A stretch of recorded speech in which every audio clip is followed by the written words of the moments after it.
How to change Instagram story from close friends to everyone. Hello and welcome to our channel Whizz.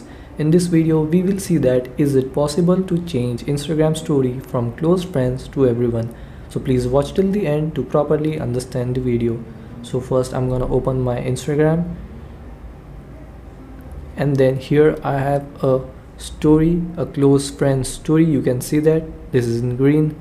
So if I here tap on more, here are the option of delete, save photo, share as post, copy link, share to add mention, story settings and boost stories. So if I go to story settings, here are these all of this set features, but there is no option to change Instagram story from close friends to everyone. So the thing is that you have to upload a new story, and instead of selecting close friends you have to select everyone.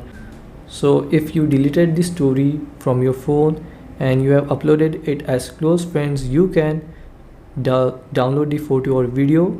Here tap on save and then swipe to the left, select story, tap here and then select the story, and then here tap on your story and not close friends. So if you tap on your story, it will be shared to everyone and not close friend.